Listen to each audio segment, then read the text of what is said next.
आपका हमारे चैनल पर स्वागत है। अगर आप इस चैनल से नए जुड़े हैं तो इस चैनल को सब्सक्राइब कर लें, जिस पर हम यूजीसी नेट पेपर फर्स्ट और पेपर 2 पॉलिटिकल साइंस की तैयारी करते हैं। आज हम पार्ट 3 के साथ हैं, यूजीसी नेट पेपर फर्स्ट के एक्सपेक्टेड क्वेश्चन। इससे पहले हमने 2 पार्ट्स प्रोवाइड करवा दिए हैं। अगर आपने उन वीडियोज़ को नहीं देखा है तो आप ऊपर आ रहे आई बटन को क्लिक करके उन वीडियो पर आसानी से जा सकते हैं और वीडियो को देख सकते हैं। अगर आपको वीडियो पसंद आए तो अपने दोस्तों में ज़रूर शेयर करें। तो इसी के साथ चलते हैं आज के फर्स्ट क्वेश्चन की ओर। तो आपका आज का फर्स्ट क्वेश्चन है, भारत के प्रत्येक वित्तीय वर्ष में रिपोर्ट ऑन करेंसी कौन प्रकाशित करता है। आपको बताना है कि वित्तीय वर्ष में रिपोर्ट ऑन करेंसी कौन प्रकाशित करता है। आपके ऑप्शन है रिजर्व बैंक ऑफ इंडिया, वित्त मंत्रालय, योजना आयोग और केंद्रीय सांख्यिकी संगठन।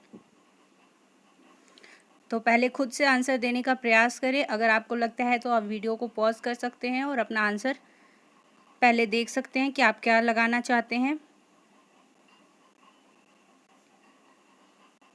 तो इसका राइट आंसर है रिजर्व बैंक ऑफ इंडिया। प्रत्येक वित्तीय वर्ष यानी कि 1 अप्रैल से 31 मार्च तक आपका वित्तीय वर्ष होता है। तो प्रत्येक वित्त वर्ष में रिपोर्ट ऑन करेंसी कौन प्रकाशित करता है, रिजर्व बैंक ऑफ इंडिया। अब इससे जुड़े हुए कुछ इंपॉर्टेंट फैक्ट्स को जान लेते हैं। अगर हम बात करें रिजर्व बैंक ऑफ इंडिया की स्थापना कब हुई, तो इसकी स्थापना हुई थी 1 अप्रैल 1935 को। बात करें राष्ट्रीयकरण की, तो राष्ट्रीयकरण हुआ था 1 जनवरी 1949 को। वित्तीय वर्ष होता है 1 अप्रैल से 31 मार्च तक और रिजर्व बैंक प्रत्येक वित्तीय वर्ष में रिपोर्ट ऑन करेंसी प्रकाशित करता है। तो आई होप आप लोगों को फैक्ट्स पसंद आए होंगे और क्वेश्चन समझ आ गया होगा। तो इसी के साथ चलते हैं नेक्स्ट क्वेश्चन की ओर। शोध प्रबंध कथन है। ऑप्शन है एक प्रक्षेपण, बी एक तथ्य, सी दृढ़ कथन और डी विचार विमर्श। तो इसका राइट आंसर हो जाएगा ऑप्शन नंबर सी दृढ़ कथन।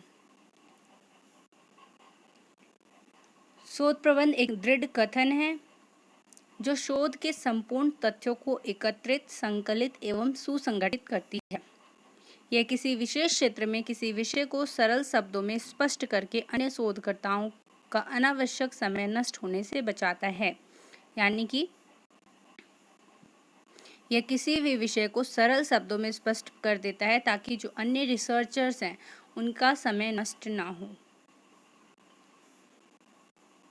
थर्ड क्वेश्चन है, टेलीविजन को चालू करने पर जो कण दिखाई पड़ते हैं उन्हें हम क्या कहते हैं। जब हम टेलीविजन को चालू कर रहे हैं उस पर जो कण दिखते हैं उसे हम क्या कहते हैं। ए sparks, be green dots, C snow और डी रेन ड्रॉप्स। तो इसका राइट आंसर होगा स्नो। ये देखिए पिक्चर पर आपको स्क्रीन पर दिख रहा होगा टीवी। तो जब भी ऐसा स्क्रीन आता है तो इसे हम कहते हैं स्नो।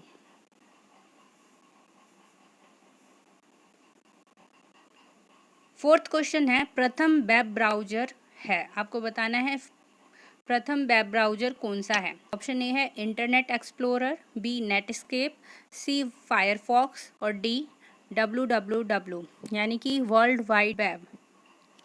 तो इसका राइट आंसर हो जाएगा option number D world wide web.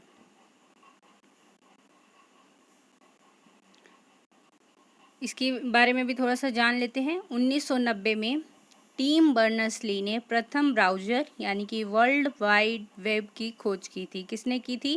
Tim Berners-Lee ने 1990 में। इसके बाद 1993 में नेटस्केप नामक वेब ब्राउज़र का निर्माण किया गया था। इसके अलावा Chrome, safari, internet explorer, Firefox ये सभी वेब ब्राउज़र हैं। तो आपसे ये क्वेश्चन पूछा जा सकता है कि इनमें से कौन सा वेब ब्राउज़र नहीं है। तो क्रोम भी वेब ब्राउज़र है, सफारी भी है, इंटरनेट एक्सप्लोरर भी और फायरफॉक्स भी। आपको ये याद रखने हैं।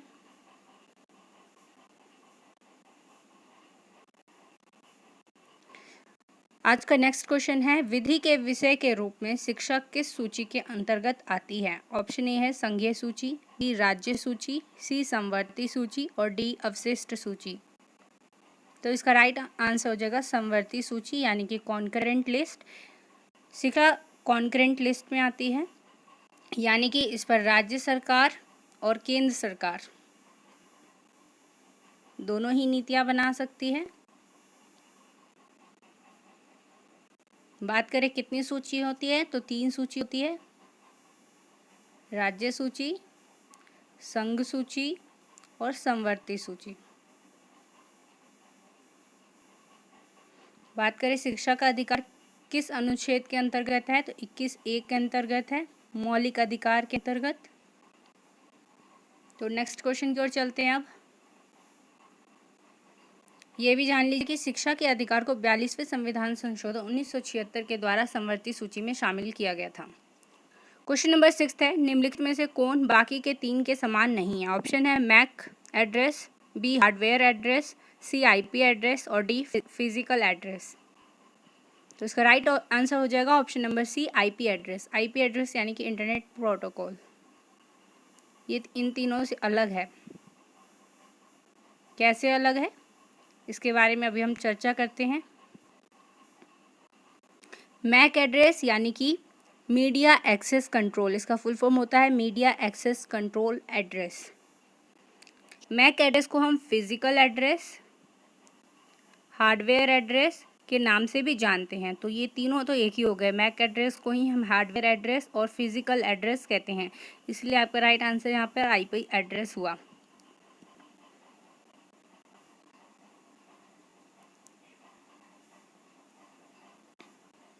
और इंटरनेट प्रोटोकॉल को हम लॉजिकल एड्रेस नाम से भी जानते हैं। क्वेश्चन नंबर 7 है, सूची 1 को सूची 2 से सुमेलित करें। मैचिंग का क्वेश्चन है, जिसमें आपको एक साइड मेथड्स दी गए हैं और दूसरी साइड उनसे जुड़े हुए घटनाएं दी गई हैं कि किस स्थिति में कौन से मेथड्स को हम यूज़ करेंगे। तो इसमें मैंने ऑप्शन प्रोवाइड नहीं किए हैं, आप लोग खुद से पॉज करें वीडियो को और मैच करें, तब आप लोग आंसर को चेक करें। तो इसमें राइट आंसर हो जाएगा ऐतिहासिक विधि का हो जाएगा पूर्व घटित घटनाओं के लिए इसका प्रयोग हम करते हैं। सर्वेक्षण विधि का वर्तमान घटनाओं के लिए।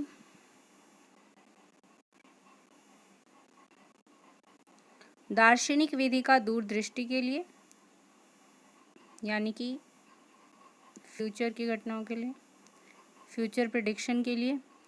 प्रयोग विधि का प्रयोग करते हैं हम लोग भविष्य की कार्यवाही के लिए।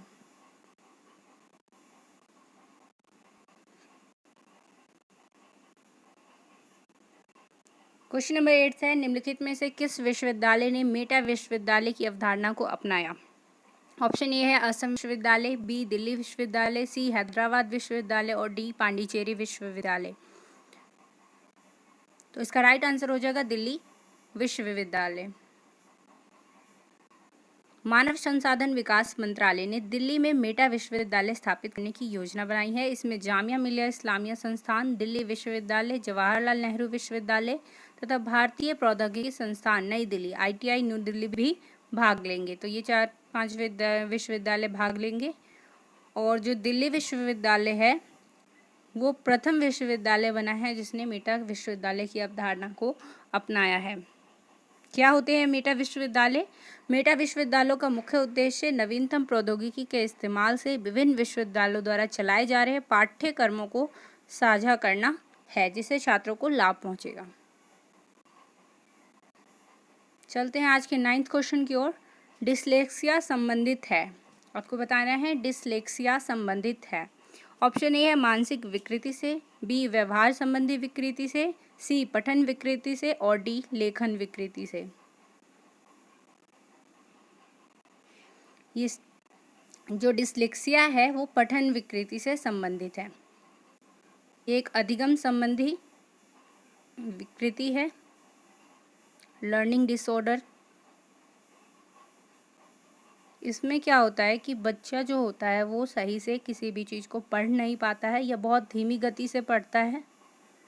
कई बार ऐसा भी होता है कि वो अक्षरों की पहचान नहीं कर पाता है, उसे उल्टे अक्षर दिखते हैं, जैसे कि M को वो W बोल देता है और W को B को वो D बोल देता है, स्मॉल b को D बोल देता है।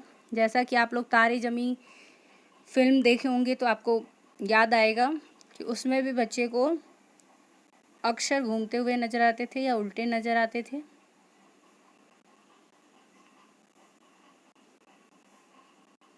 आई होप आप लोगों को वीडियो पसंद आ रही होगी, तो अपने दोस्तों में जरूर शेयर कर दें और वीडियो को लाइक कर दें। क्वेश्चन नंबर 10 है, लेजर प्रिंटर के आविष्कारक का नाम बताएं। ऑप्शन ए है Gary Starkweather, B Thomas Edison, C Edward W Kellogg और डी अलेक्जेंडर ग्राहम बेल। तो इसका राइट आंसर हो जाएगा गैरी स्टार्कवेदर।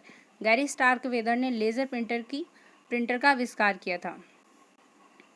अमेरिकी इंजीनियर गैरी कीथ स्टार्कवेदर ने लेजर प्रिंटर का आविष्कार किया था। कब किया था? 1969 में। कहाँ किया था? स्टार्कवेदर ने जीरोक्स बेविस्टर्स रिसर्च सेंटर में इसका आविष्कार किया था।